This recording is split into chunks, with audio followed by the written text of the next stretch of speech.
توجہ ہے میری بات پر؟ جسے امین بنایا گیا اس نے خیانت کی، تو اس نے جس چیز کی خیانت کی ہوگی وہ چیز قیامت کے دن اس کی گردن کے ساتھ لٹکی ہوئی ہوگی، گردن کے ساتھ۔ محبوب فرمانے لگے ایک شخص آئے گا اس کی گردن پر اونٹ بیٹھا ہوگا، اور حدیث کے لفظ یہ ہیں، حضور فرماتے ہیں مجھ سے فریاد کرے گا یا رسول اللہ میری مدد کرے، تو میں اسے کہوں گا میں نے تجھے سمجھایا نہیں تھا، اب تیرے بارے میں اللہ فیصلہ کرے گا۔ پھر ایک اور شخص آئے گا تو اس کی گردن کے ساتھ، اس نے چونکہ گھوڑے چرائے تھے تو اس کی گردن کے ساتھ گھوڑے لٹکے ہوئے ہوں گے، گھوڑے، اللہ اکبر، تو وہ فریاد کرے گا حضور میری مدد کرے۔ ذرا یہ چیزیں بھی جاگ کے سنا کرے۔ آپ شفاعت رسول کے موضوع پر نعرے لگاتے ہیں، پہلے یہ بھی تو دیکھیں نا حضور سفارش کریں گے کس کی، اس پر بھی ذرا غور فرمائیں۔ وہ جو سبحان اللہ ماشاءاللہ والا عنوان ہوتا ہے اس پہ کہتے ہیں ماشاءاللہ جی آج تو پتہ چل گیا جنتی ہیں۔ وہ بھائی جنت کی سڑک پہ بھی تو چڑھنا ہے کہ نہیں؟ وہ رستہ بھی اختیار کرنا ہے کہ نہیں؟ کہ آپ کا خیال یہ ہے کہ آپ کو ہیلی کاپٹر کے ذریعے جنت میں ڈال دیا جائے، کچھ کرنا نہ پڑے۔ عزیز بھائی، میرے نبی پاک علیہ السلام فرمانے لگے کچھ لوگ ایسے ہوں گے کہ ان کی گردنوں کے ساتھ بکریاں ممنا رہی ہوں گی، گدھے ہنہنا رہے ہوں گے۔ فرمایا وہ فریاد کریں گے تو میں کہوں گا تمہیں سمجھایا نہیں تھا۔ اور پھر حضور فرماتے ایک شخص آئے گا جس کی گردن کے ساتھ اژدہا بندھا ہوگا، اس کے منہ کو ڈسے گا، تو وہ کہے گا اسے پیچھے ہٹاؤ، اور پھر اس سے کہے گا اژدہے سے تو ہے کون؟ تو وہ کہے گا میں تیرا وہی مال ہوں جسے تجوری میں سنبھال کے رکھتا تھا، آج میں تیری گردن سے لپٹ گیا ہوں تو کہہ رہا ہے پیچھے ہٹ جا۔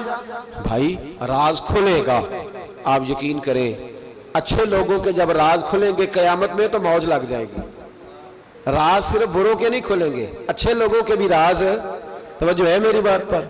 حضرت اویس کرنی بھی آئیں گے جو ساری زندگی راز میں رہے، تو میرے نبی پاک فرماتے ہیں اس شخص نے مکان نہیں بنایا، گھر نہیں بنایا، لیکن جناب اویس کرنی جب جنت میں داخل ہوں گے تو اللہ 70,000 فرشتوں کا جلوس انہیں عطا فرمائے گا۔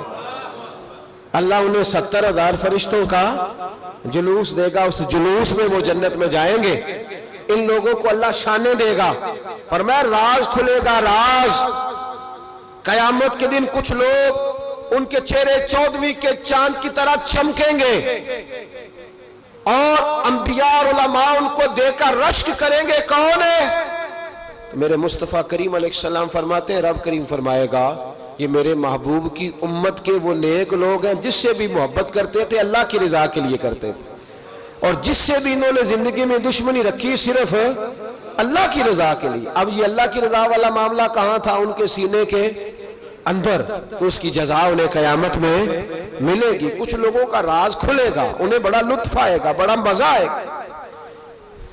حضرت عمر بن عبدالعزیز بادشاہ تھے، لیکن صوفیاء ان کے اقوال کو بطور اسباق کے پڑھتے ہیں، تربیت کے لیے ان کے اقوال اور احوال سنائے جاتے ہیں۔ حضرت عمر بن عبدالعزیز کے زمانے میں نا ایک سید صاحب کہتے ہیں میری 4 بیٹیاں تھیں تو مجھے ضرورت تھی، میری کوئی مدد نہیں ہو رہی تھی، میں درود شریف پڑھتے پڑھتے سو گیا تو مجھے خواب میں محبوب پاک کا دیدار نصیب ہوا۔ فرماتے ہیں میں نے استغاثہ پیش کیا کہ حضور پریشان ہوں، بیٹیوں کا باپ ہوں، تو نبی پاک علیہ السلام نے فرمایا تو عمر بن عبدالعزیز کے پاس جا۔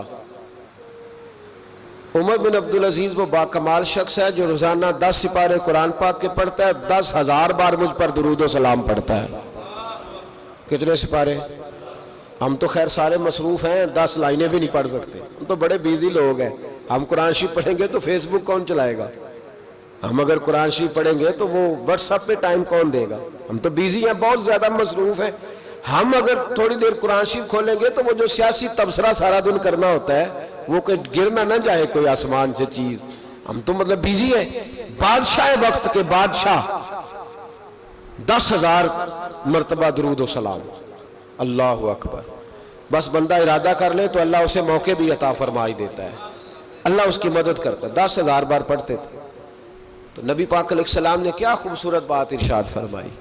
محبوب فرمانے لگے 2-4 دن پہلے نا عمر بن عبدالعزیز نے 3,000 درود شریف کم پڑھا ہے، اسے جا کے کہے 500 دینار جرمانہ دے، وہ 500 لے آ تیرا کام بن جائے گا۔ جناب عمر بن عبدالعزیز کے پاس وہ سید صاحب آئے، کہتے میں سمجھا کسی درویش کا نام بتایا ہے، میں سمجھا کسی خانقاہ کے سجادے کی بات ہے، کسی مسجد کے خطیب کی، کسی ادارے کے محتمم کی بات ہے۔ لیکن جب میں ان کے علاقے میں آیا، میں نے پوچھا عمر بن عبدالعزیز کون ہے؟ تو لوگوں نے کہا وہ تو ہمارے حکمران ہیں۔ میں نے کہا بادشاہ لے چلو۔ جب میں گیا تو بڑا عالی شان جبہ، سر پر تاج، دائیں بائیں دربار میں لوگ۔ پھر میرے دل میں خیال آیا میں غلط آدمی کے پاس تو نہیں آ گیا، یہ کون شخص ہے؟ لیکن جب میں لوگوں سے پوچھا کہ یہ عمر بن عبدالعزیز ہی ہے، کہا وہی ہے۔ کہتے میں ان کے قریب گیا، دیکھو راز کھول رہے ہیں۔ کہتے میں کان میں جا کے کہا 10,000 درود شریف پڑھتے ہو؟ کہتے انہیں شاک لگا، جھٹکا، یوں دیکھا تجھے کس نے بتایا؟ میں نے کہا کوئی ہفتہ سوا پہلے 3,000 کم بھی پڑھا ہے۔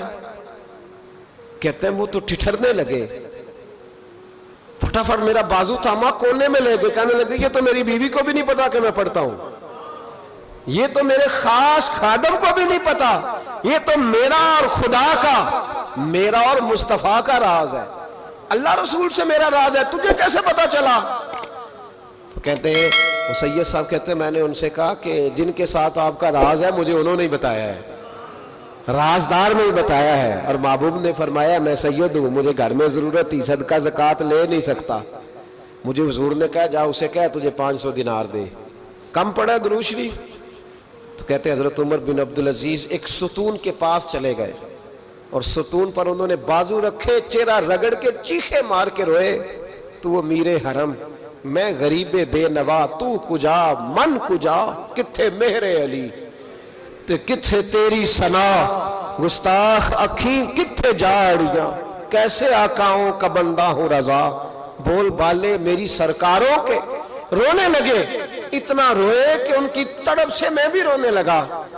فرماتے ہیں میرے اندر بات تھی کہ یہ درویش ہونا چاہیے تھا، یہ ماجرا کیا ہے؟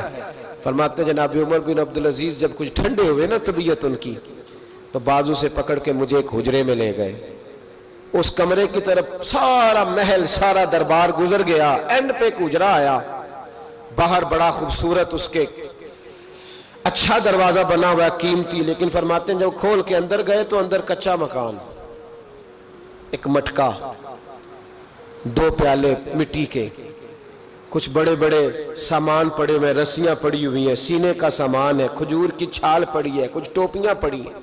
جناب عمر بن عبدالعزیز نے چٹائی اٹھائی، چٹائی سے 500 دینار نکالے اور مجھے دیے، اور کہتے ہیں جب انہوں نے اوپر سے جبہ اتارا تو نیچے سے پھٹا پرانا لباس نکل آیا، اوپر سے جب انہوں نے وہ اتارا تاج تو کھجور کی چھال کی پرانی ٹوپی نکلی، تو میں نے کہا حضور یہ کیا ہے سارا کچھ؟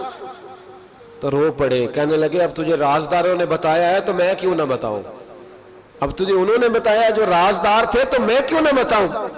فرمانے لگے یہ جو میں نے اوپر لباس پہنا ہوا ہے نا یہ بندوں کو دکھانے کے لیے، اور یہ جو میں نے اندر پہنا ہوا ہے یہ رب کریم کو دکھانے کے لیے، باہر اگر میں حکومت نہ سنبھالوں اور اس طرح نہ بیٹھوں تو انصاف کون قائم کرے؟ فرمانے لگے اللہ کی قسم 10 روپے بھی کبھی مال خزانہ سے نہیں لیے، میں رات جب فارغ ہوتا ہوں تو میں اور میری بیوی یہاں آ کے بیٹھتے ہیں، وہ بچوں کے پاس بیٹھ کے ٹوپیاں سیتی ہے تو میں یہاں بیٹھ کے ٹوپیاں سیتا ہوں، ٹوپیاں سیتا رہتا ہوں، مصطفیٰ پہ درود و سلام پڑھتا رہتا ہوں، چٹائیاں بناتا رہتا ہوں، بیچتا رہتا ہوں۔ اور فرمانے لگے تھوڑے تھوڑے کر کے نا میں نے پیسے رکھے تھے، خیال تھا کہ کوئی غریب آئے گا تو مدد کروں گا، خیال تھا کہ اگر ارادہ بنا تو حج پہ جاؤں گا، مجھے کیا خبر تھی کہ میرے یہ پیسے اتنے نصیبوں والے ہیں کہ میں اپنے نبی کے حکم سے خرچ کروں گا، اپنے محبوب کے کہنے پر اتنے میرے نصیب، اتنا میرا مرتبہ اور مقام۔ میرے عزیزو ان لوگوں کے جب راز کھلیں گے، ان لوگوں کے جب راز کھلیں گے، ان لوگوں کے جب راز کھلیں گے تو انہیں اللہ بڑے درجے عطا فرمائے، ان کو اللہ بڑے مرتبے اور بڑے مقام عطا فرمائے، ان پر اللہ تبارک و تعالیٰ کی خاص رحمتیں ہوں۔ وہ لوگ جنہوں نے نام و نمود نہیں بنایا، چھپ چھپا کے دین کی نوکریاں کرتے رہے، کونے میں ہو کر کام کرتے رہے، انہیں اللہ جب اجر دے گا تو بڑا دے گا۔ ہمیں بڑا شوق ہے عہدوں پہ جانے کا، سیاسی، سماجی، رفائی، بلکہ ہر آدمی کہتا ہے اللہ کا بڑا شکر ہے جی کسی کونے سے آپ پوچھیں گے تو پہنچ جائیں گے، کیا اس کا فائدہ ہے؟